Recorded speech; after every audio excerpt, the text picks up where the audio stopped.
Bon, ben, bienvenue tout le monde. Vous voyez bien mon écran? Ça va bien? Juste me faire un C'est petit, parfait. OK, c'est parfait. Ben, écoutez, bienvenue, à tous et toutes, à cette conférence qu'on va discuter sommeil ensemble. Puis surtout, je vais vous parler de mon expérience en tant que chercheur qui, finalement a un peu regardé de faire un projet de vulgarisation scientifique. C'est la première fois que j'ai fait ce type de projet-là. Donc, je vais vous en parler aujourd'hui d'une façon plus recherche. Et évidemment, on va se garder un peu de temps si vous avez des questions un peu plus intervention sommeil, évidemment, mais il a fallu que je fasse un choix en termes de projet. Donc, j'ai plus axé sur la dimension un petit peu plus recherche étant donné le groupe de recherche dans lequel vous êtes. Donc, ici, vous voyez, là, le site s'appelle Apprendre à dormir. Donc, merci aux organisatrices de m'avoir invitée aujourd'hui. Puis, j'espère que vous allez apprécier un peu ce que vous allez entendre aujourd'hui. Donc, juste pour faire un tour d'horizon, je vais vous parler un peu de pourquoi ce projet-là est né, d'où vient-il, comment ça que ce projet-là a émergé un peu dans ma tête. Ensuite, évidemment, c'est quoi l'objectif du projet? Comment on s'y est pris aussi pour faire une espèce de méthodologie? Comment on a créé notre écosystème pour éventuellement rejoindre notre public cible qui sont les parents et les intervenants. D'ailleurs, je suis contente aujourd'hui, on a des intervenants aussi du CIUS qui sont présents. Donc, et comment finalement on a réussi à faire une espèce de maillage avec les partenaires parce qu'éventuellement, on veut promouvoir le plus possible ce site Internet-là qui, évidemment, est de plus en plus euh, je vous dirais, avec un contenu de plus en plus étoffé. Donc, je vais vous parler aussi comment on a travaillé aussi avec l'écosystème pour pas non plus seulement créer un site Internet qui est très vraiment, on appelle ça un petit peu, je vous dirais comme euh, expert. On voulait vraiment pas ça. On voulait un site Internet qui était vraiment créé en co-construction. Donc, et puis après, évidemment, on va terminer plus avec la conclusion, les avancées aussi du site, vers où on s'en va et quels sont les défis aussi de créer un projet web là, comme on a souhaité le faire. Évidemment, après, je vous invite à poser toutes sortes de questions. C'est un midi-conférence, donc on y va vraiment de façon conviviale. Donc, d'où vient l'origine du projet? Il ne faut pas se le cacher. C'est un projet qui a émergé pendant la pandémie. Moi, toutes mes collègues de données d'autres projets scientifiques étaient mis à l'arrêt. Et là, je me suis dit, c'est pas vrai que je vais me tourner les pouces en tant que chercheur pendant ce temps-là. Et je sentais un besoin très criant de la part du public de savoir finalement, j'aimerais en savoir davantage sur le sommeil, les enfants dorment moins bien, les parents également. Donc, moi, je me suis dit, il me semble que c'est un bon moment pour finalement transmettre toute la panoplie d'études scientifiques que l'on a sur le sommeil chez l'enfant aujourd'hui. Juste pour vous donner un peu un avant-goût de tout ça, on a commencé un petit peu à travailler sur le sommeil de façon générale en 1948, OK, avec où on a pu comprendre que le sommeil REM, qu'il y avait plusieurs différences de stades de sommeil. Mais ça, pour ça, il faut vraiment avoir un cours à peu près de 45 heures pour comprendre tout le sommeil. C'est pas l'objet d'aujourd'hui, mais c'est seulement pour vous dire qu'on s'intéresse au sommeil de l'enfant à peu près depuis les années 70. Mais ce que ça fait, c'est que de plus en plus, comme vous pouvez voir avec la courbe, on voit que le sommeil prend une ampleur dans les publications scientifiques. Quand on parle d'ampleur, on parle d'environ 10 695 publications sur le sommeil de l'enfant. Donc, on s'entend que oui, c'est très bien, mais d'un autre côté, c'est que là, de plus en plus, on a un corpus scientifique non négligeable et par le fait même, on peut des fois aussi s'y perdre. Hein? Ça fait que ça, c'est le côté plus négatif, mais d'où l'importance, à un moment donné, de faire le point sur la littérature et évidemment de prendre le temps de transmettre. Hein, souvent, en tant que chercheur, moi, c'était un de mes défis. on trouve des nouvelles données scientifiques, mais de prendre le temps de transmettre ce qui a déjà été trouvé, on dirait que j'avais jamais le temps de prendre le temps de le faire. Là, je me suis dit, ben, je vais en faire un projet. Donc, voici le projet que je vous présente aujourd'hui. Et un autre point qui était important, c'est que pendant même avant la pandémie, environ un parent sur 3, un parent sur 4, bref, entre 25 et 33% à peu près des parents rapportent avoir des problèmes de sommeil chez leurs enfants à peu près au début de la vie. On s'entend que le sommeil chez l'enfant, c'est quelque chose de très prisé parce qu'évidemment, ça touche également notre propre privation de sommeil en tant que parent.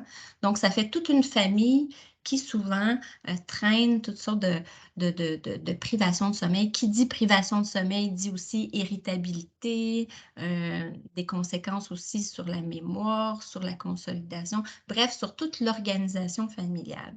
Donc, on s'est dit, évidemment, ça fait toute une spirale de conséquences qui sont associées à des problèmes de sommeil et ce qu'on souhaite, c'est donner le plus dans le site Internet qu'on a souhaité créer, des informations pour que le parent puisse s'y retrouver. Ce n'est pas un site d'intervention, mais bien plus un site de connaissances basé sur les données scientifiques.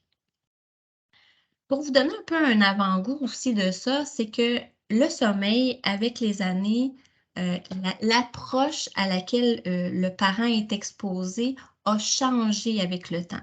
Si on prend par exemple dans les années 80, on avait beaucoup plus une approche médicale. Donc, il fallait que l'enfant dorme tant d'heures, par exemple, consécutivement la nuit, à tel âge. Donc, il y avait beaucoup de prescriptions en termes de critères à viser en tant que parent. Et on voit que dans les années 90, avec Sadeh et Anders en 93, on a vraiment, comme un peu plus en psychoéducation, l'approche biopsychosociale est apparue et on comprend bien que le sommeil est inclus dans tout ce contexte culturel, social, psychologique et on se rend compte que tout ça a un impact ou des associations avec les problèmes de sommeil. Et évidemment, on teste ces variables-là en tant que chercheur, puis on essaie de comprendre un petit peu qu'est-ce qui influence, comment les autres variables influencent le tout. Donc, ce que ça fait, c'est que le parent, de plus en plus, a besoin aussi de comprendre quelles sont les influences qui sont associées au sommeil de leur propre enfant. Et maintenant, à peu près dans les années, je vous dirais plus 2000, même 2014, je vous dirais, de plus en plus, le sommeil est considéré comme une sphère de développement à part entière. Donc, ça fait pas très longtemps qu'on parle de ça. Avant, le sommeil était comme plus comme rapidement comme quelque chose qu'on mesurait de façon transversale, mais on ne le voyait pas de façon avec une dimension développementale. Même aujourd'hui, à un moment donné, quand je parlais avec différentes collègues sur le sommeil, on s'est vraiment rendu compte, c'est pour ça que le projet, on l'apprend, c'est apprendre à dormir comme à marcher, dans le sens que c'est quelque chose qui est évolutif et qui change terriblement rapidement, surtout au niveau du 0-2 ans. Donc, c'est rapide à ce que le parent puisse se sentir un peu perdu là, dans le développement au niveau du sommeil, mais plus il en sait, plus il peut savoir c'est quoi le jalon différent pour aider son enfant à évoluer dans le sommeil, puis même aussi je vous dirais, à se réconforter, de dire c'est tout à fait normal que mon enfant finalement ne dorme pas, puisqu'il est en apprentissage d'apprendre à consolider son sommeil. Et ce qu'on voit de plus en plus aussi dans les études scientifiques aujourd'hui, c'est qu'on voit un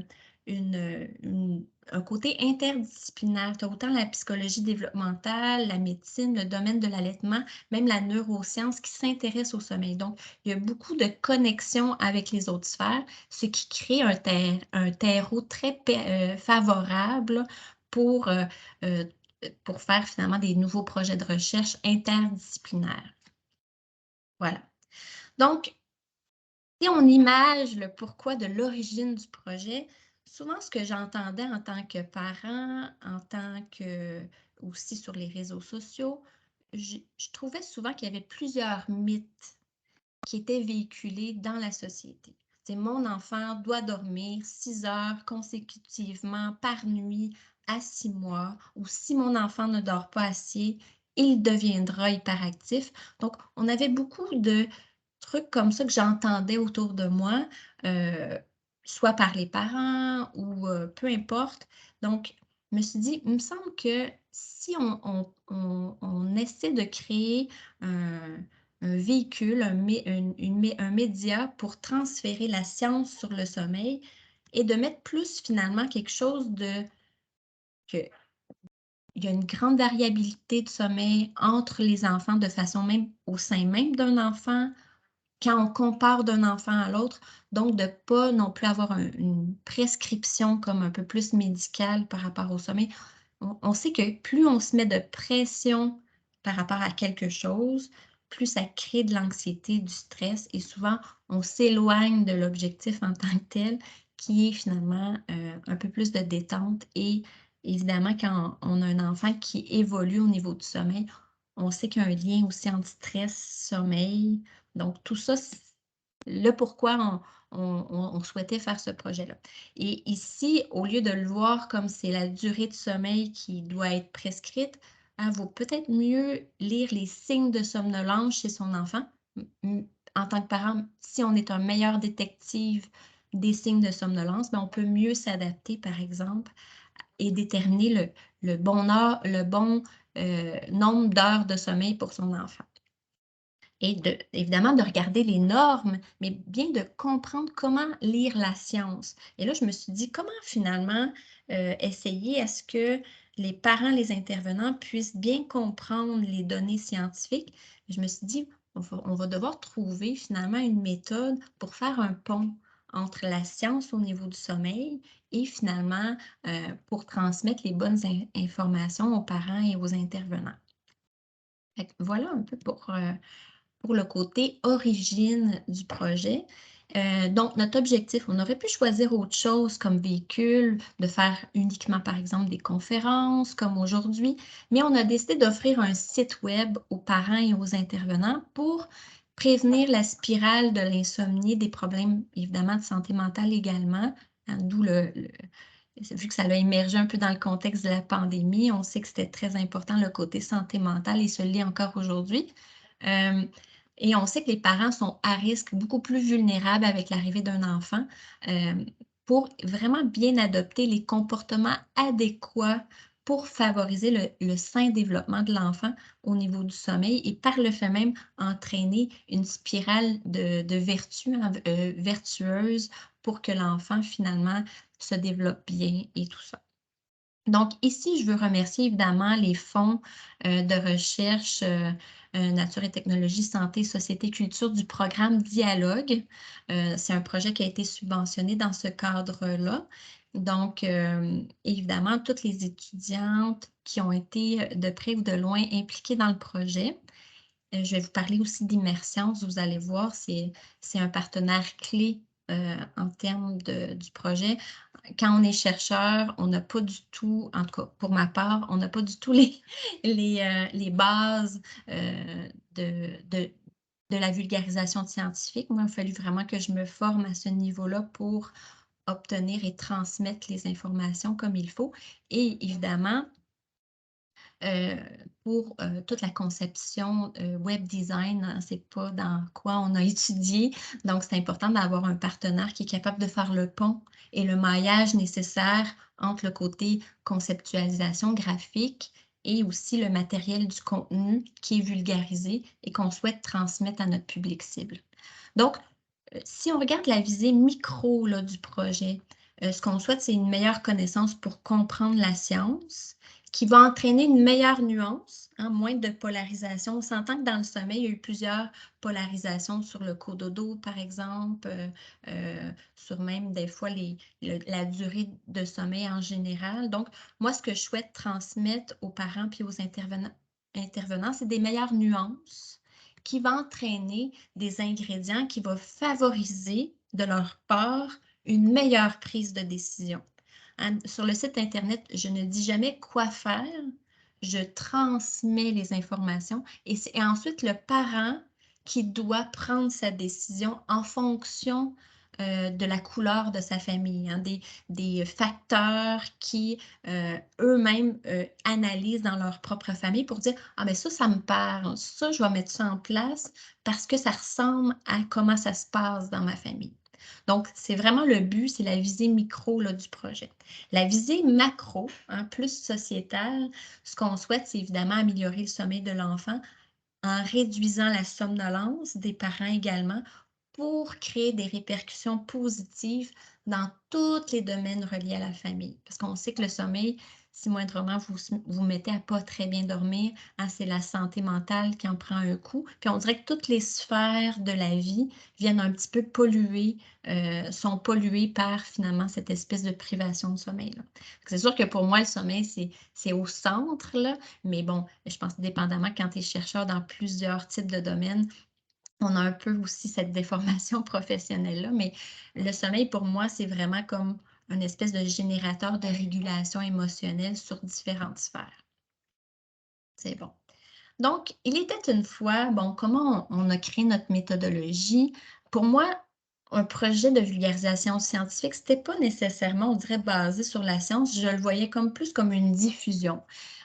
Vous allez voir, ma rencontre avec Catherine Laure, d'Immerscience m'a fait complètement changer, la vision que j'avais de la vulgarisation. Oui, il peut y avoir une méthodologie, puis c'est très important de bien créer notre écosystème si on ne veut pas juste créer un site internet que personne consulte, hein. C'est facile. On peut créer un site internet, mais il va y avoir personne qui va aller le voir, mais ça fait un site internet qui est en dormance puis qui est peu consulté.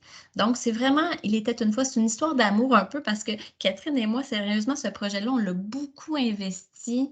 On dirait que le fait qu'on était en pandémie, mes collègues des autres projets que j'avais étaient mis en dormance. Donc, j'ai pu vraiment bien investir ce projet-là, puis y penser comme il faut. Puis, vu qu'on était plusieurs aussi à y penser, puis de prendre Immersions qui était hyper investi dans ce projet-là, ça l'a vraiment créé, en tout cas, moi, je trouve un projet d'une belle qualité. En tout cas, on en est très fiers.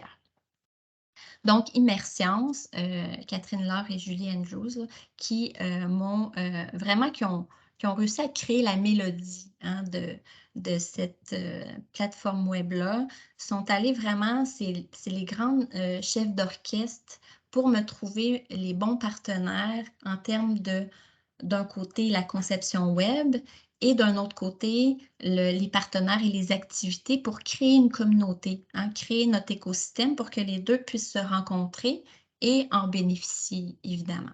Fait que là, je vais vous parler un petit peu de la conception web qui font partie un peu de l'équation et ensuite, comment on a animé un peu notre communauté entourant l'enfant, donc notre village, là, pour, pour que le site internet puisse prendre vie.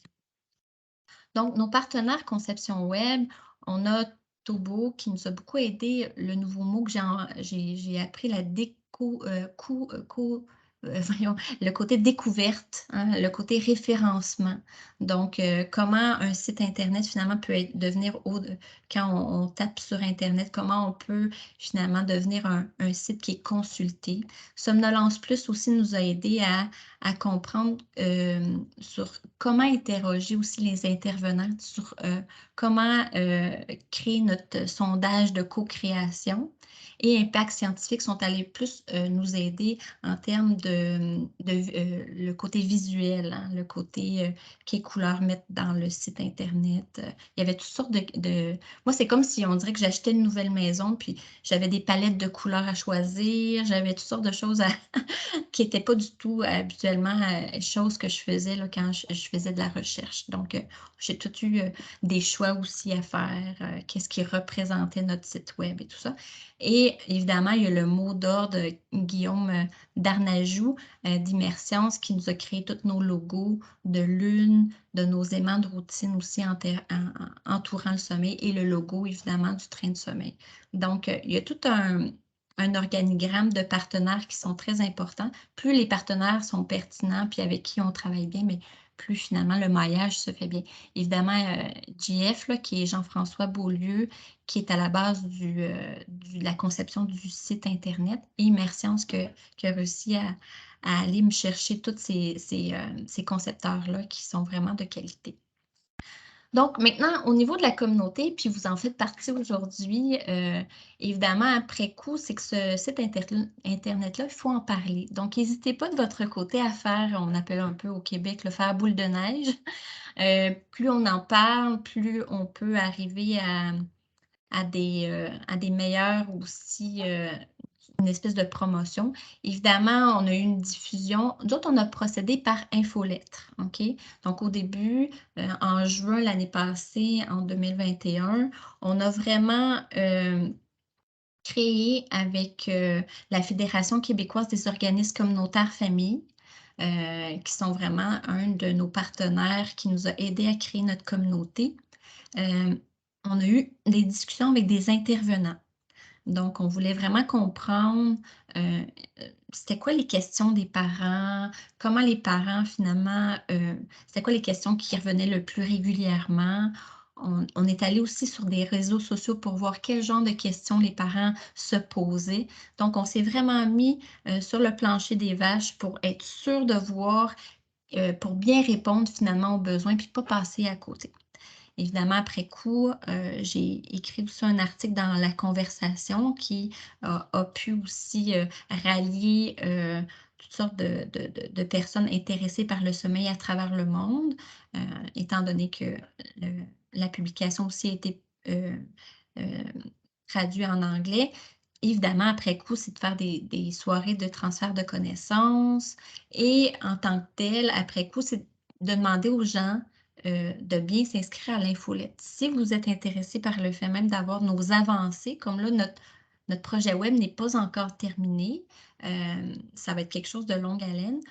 On a un calendrier très bien établi sur nos différents petits, sur quoi on va travailler, comme par exemple sommeil, écran, on va avoir toutes sortes de petits trucs qui vont s'en venir. Mais via notre infolette, on donne nos avancées à peu près 3 à 4 fois par année. On essaie de pas trop non plus, écrire trop régulièrement, mais c'est notre façon d'aller chercher nos personnes les plus intéressées au site internet, c'est de créer une infolette. Ensuite, je ne sais pas s'il y en a qui ont écouté, mais bref, je suis allée aussi, faire un entretien au pharmacien et ce que je veux vous parler de façon plus scientifique sur comment faire finalement un sondage de co-construction. Donc, et notre site web a été lancé, ça fait quand même pas très longtemps, là, le 12 mai 2022, notre lancement de site a été fait de façon officielle et par la suite, je continue un peu à faire de la promotion du site.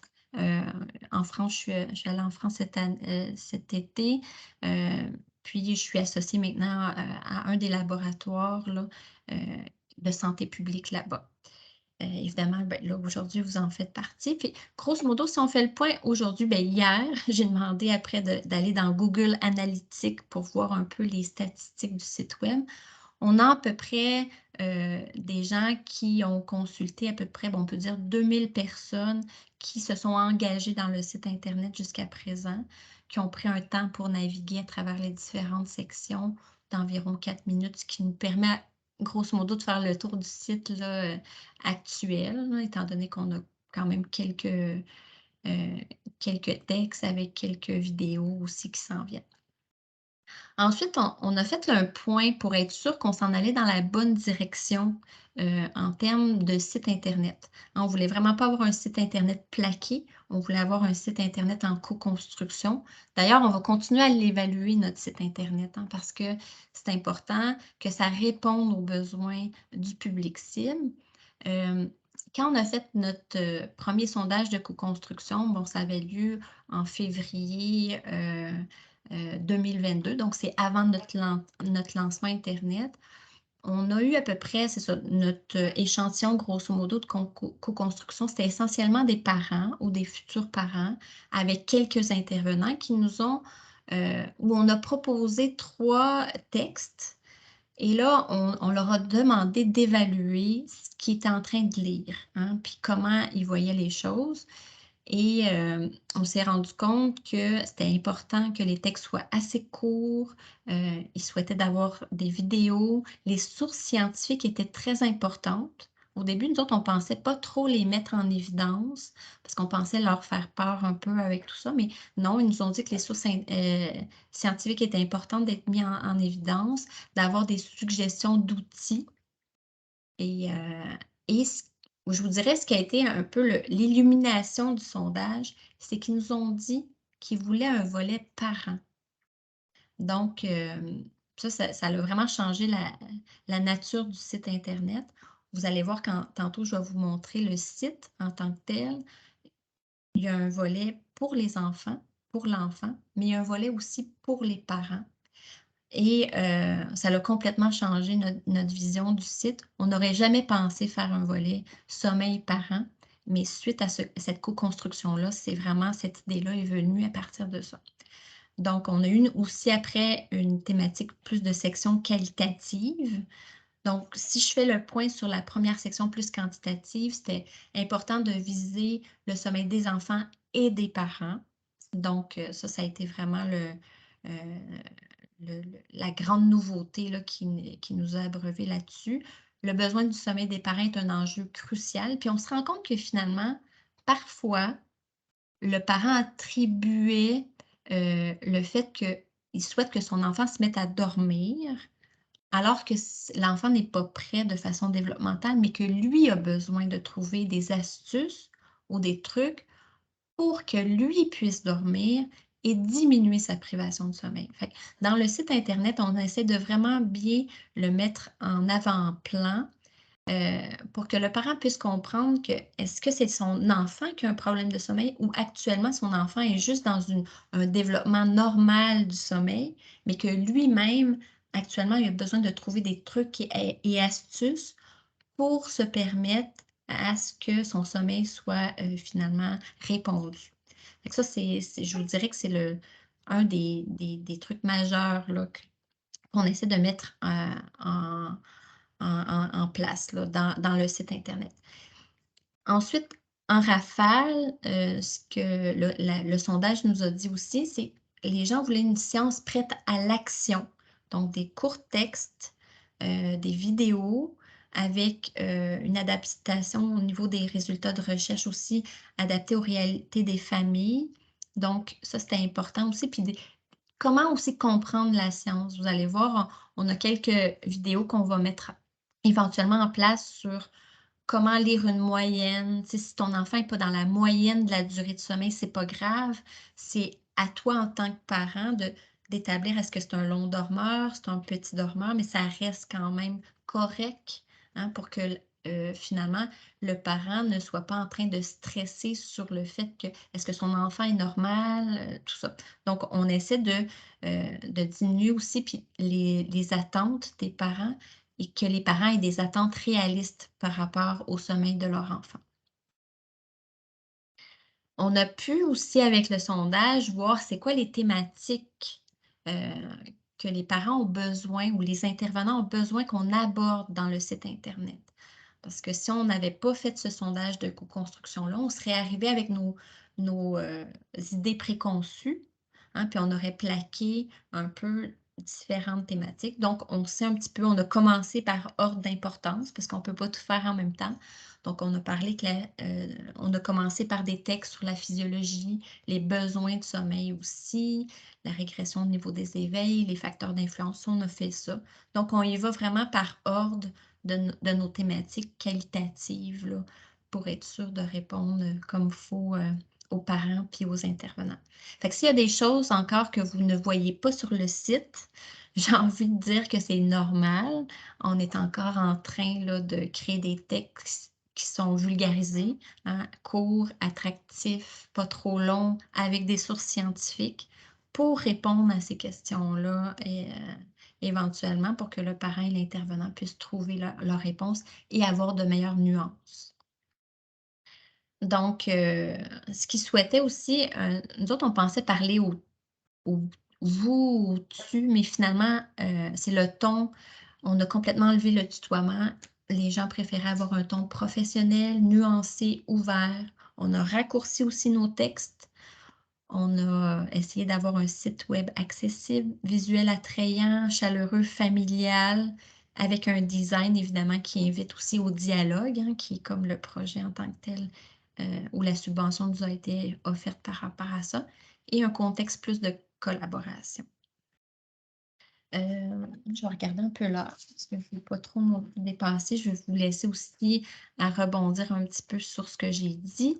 Bon, le site en tant que tel, je vous présente le fameux train là, de sommeil. Je peux peut-être vous expliquer la philosophie derrière. Hein, la locomotive, on peut le voir hein, que c'est le parent hein, qui.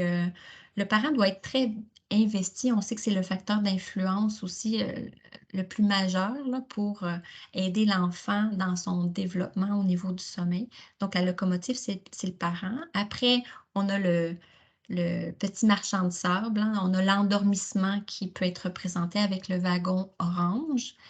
Ensuite, on a les 2 wagons, turquoise et bleu qui sont vus comme étant du sommeil lent, 1-2 et après plus profond 3-4 avec le côté des fenêtres, hein, qui est comme plus le sommeil, qui est associé plus au développement physique. Et on termine avec le petit wagon rouge qui est le sommeil paradoxal, qui est plus associé à la consolidation, la plasticité cérébrale, donc tout ce qui est en lien avec, le côté, heu,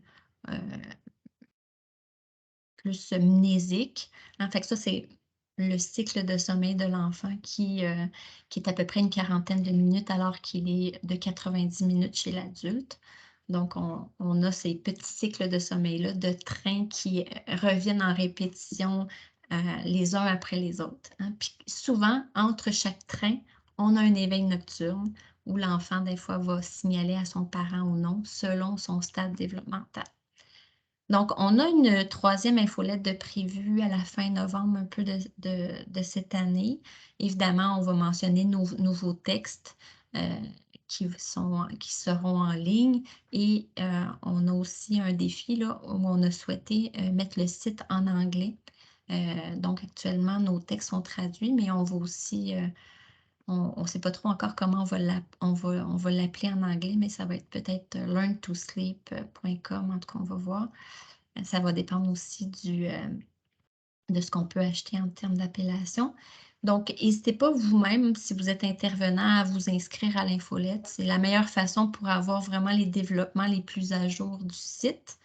Donc voilà, sans pression évidemment, si ça vous intéresse, puis si vous êtes dans le domaine. Et ensuite, je voulais terminer sur une grande primeur, là, dans le sens qu'on a une section qui est actuellement en construction, mais on va avoir une section trucs et outils.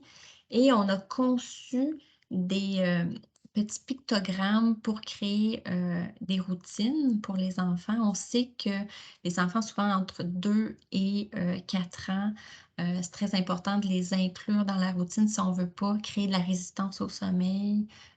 Et on sait que la routine, je vous ai mis les 2 sources internet là, les 2 sources scientifiques qui sont, très pertinents là, par rapport au fait de convaincre le parent qu'une routine de sommeil, c'est très bénéfique pour éventuellement à ce que l'enfant puisse, plus rapidement s'endormir par lui-même.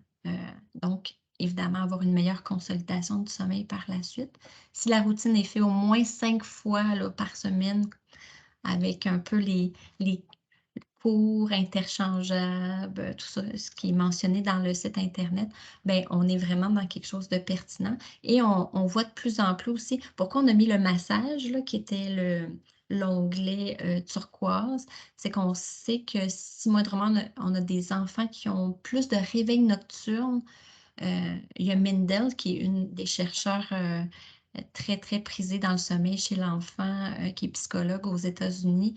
Elle a démontré qu'un massage juste qui est inclus dans la routine très rapide quand même diminue, les réveils nocturnes là, chez les enfants. Donc, c'était un des résultats qui était mis en place dans la deuxième source scientifique. Donc D'où le pourquoi, là, la routine. Et la routine, évidemment, ce module où l'enfant peut bouger les pictogrammes. Après, le parent pourrait faire imprimer là, du site Internet, même les plastifier, bouger les petits pictos. Donc, on souhaite, en tout cas, nourrir cette section-là pour que, sans que ça devienne un site Internet d'intervention, mais au moins avoir quand même quelques trucs et outils pour que le parent puisse se sentir, avec certains outils pour améliorer le sommeil de la famille. Donc, évidemment, là, je vous laisse un peu sur, Heu, la la partie plus remerciement. On voit quand même que c'est un projet qui ne se fait pas seul en tant que chercheur, là. On a vraiment eu beaucoup de je vous ai déjà présenté un peu tout le monde qui était impliqué, là, dans le projet, mais c'est vraiment, heu, la la partie plus remerciement global. Donc, merci à tout le monde. Je peux peut-être, prendre un peu de temps. Est-ce que Gabrielle ou Sophie, est-ce que j'ai un peu de temps pour, montrer le site internet ou, Oui, ben oui, si tu veux nous faire, comment? Parfait, naviguer sur le site internet, là, il y a parfait. pas de Je vais problème, puis on aller là. gardera un 15 minutes, Fait que là, là, vous le voyez par bien, je pense, le site internet. Donc, vous voyez la dimension plus, est-ce que c'est le parent, moi ou c'est l'enfant qui a besoin de sommeil? Donc, on peut, en tant que tel, c'est ça, l'infolettre est ici. Donc, si vous souhaitez vous, inscrire, vous écrivez votre nom, votre courriel et vous pouvez vous abonner. Voici les onglets qui ont découlé des thématiques qualitatives, donc les bases du sommeil, si vous voulez en savoir plus sur le, le train de sommeil que je vous ai parlé, là, qui est à peu près une quarantaine de minutes chez l'enfant, à quoi sert l'horloge biologique. On avait l'endormissement aussi qu'on a créé une catégorie qui était importante. Comment guider en confiance.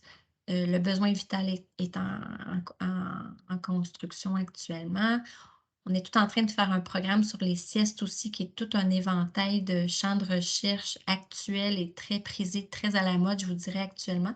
Donc, on va répondre aussi à cette question-là. Les troubles de sommeil, ça, c'est très important que les diagnostics peuvent se faire uniquement après l'âge d'un an.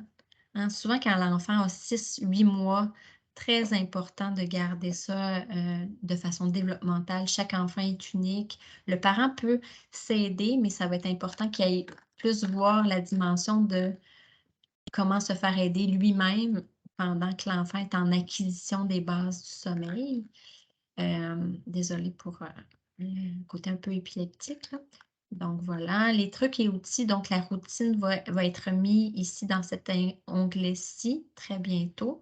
Évidemment, on met des ressources, hein, parce que rencontrer le village qui nous entoure, c'est important aussi de moindrement si on se sent un peu dépassé et que le sommeil est un besoin vital sur plein de niveaux. Donc ici, vous pouvez retrouver les articles qui sont les plus populaires actuellement, la routine, comment diagnostiquer aussi en tant que parent les signes de fatigue pour savoir si son enfant fait assez, dodo ou pas, dépendamment de son âge, l'importance de la régularité des horaires. On essaie de vraiment pas alerter le parent, de stimuler son côté anxieux, mais on essaie plus de rassurer le parent et de donner les balises pour que lui-même puisse se faire sa propre, idée des choses. Donc, on est vraiment dans une dimension d'un site internet très bienveillant, qui ne veut pas alerter davantage, mais juste aider le parent à être accompagné dans les données scientifiques. Puis on s'entend qu'on n'a pas tout découvert sur le sommeil. Quand il y a des choses qu'on sait un peu moins, on le mentionne également. Donc, voilà. Donc, ça, c'est le site internet de façon verticale. Sinon, bien évidemment, si la personne a vraiment des besoins, différents, comme si, c'est vraiment plus l'enfant, bien là, on peut cliquer dessus, avoir exactement des articles récents. Donc, c'est une autre façon de naviguer qui est différente, là, qui est comme vraiment basée plus le dimension plus, que je connais un peu moins, mais qui est le côté web design où c'est important que la personne puisse cliquer sur plusieurs liens pour se retrouver au même endroit. Et on a la partie anglaise, qui est ajoutée là, depuis peu, là, à peu près depuis 1 mois. Donc, on aurait comme je peux vous montrer peut-être un exemple d'un texte si on clique sur les signes de fatigue. Donc, comment on reconnaît que l'enfant de 2 ans et plus est fatigué. Donc, on a vraiment ici sous forme plus d'énumération, le moment idéal aussi pour choisir son heure de dodo, c'est quoi? On parle quand même de entre 20h, 20h30, l'horloge biologique. Donc, c'est à peu près cette grandeur-là avec nos sources scientifiques. On essaie de pas trop en mettre les plus pertinentes, puis d'ouvrir un peu sur, l'importance de comment ça se passe à la maison pour vous. Heu, voilà, donc c'est à peu près cette grandeur de texte-là. Ça demande quand même du temps à écrire, là, c'est pas, on part de quelque chose de plus large, puis après on essaie d'écrémer le plus possible pour arriver à un texte le plus court possible et le plus attrayant possible également. Et on va avoir une section vidéo aussi, là, actuellement, qui n'est pas présent, mais on va avoir Olivier Bernard, par exemple, où on a interrogé, puis qu'il va revenir sur l'espace du pharmacien on a pu discuter ensemble. Donc, il y a des choses un petit peu plus illustrées. Il y en a qui préfèrent les vidéos, il y en a qui préfèrent plus lire, donc en tant que parent. Donc, ça va être un site internet qui va encore vraiment être évolutif, puis très important, qui va rester en contact avec, la communauté, hein. C'est important aussi si vous avez des questions, des choses comme ça, on essaie après d'introduire, vos commentaires. Donc, on est vraiment dans l'aller-retour là et non dans un site internet qui est, campé d'avance ou vraiment basé sur, nos idées préconçues. Donc on souhaite vraiment qu'il soit 2022 et avec les interrogations et les besoins du moment des parents. Donc, grosso modo, je pense que j'ai terminé un peu le tout. Fait que je vais Oui, départager. bon. Ben, ça fait plaisir.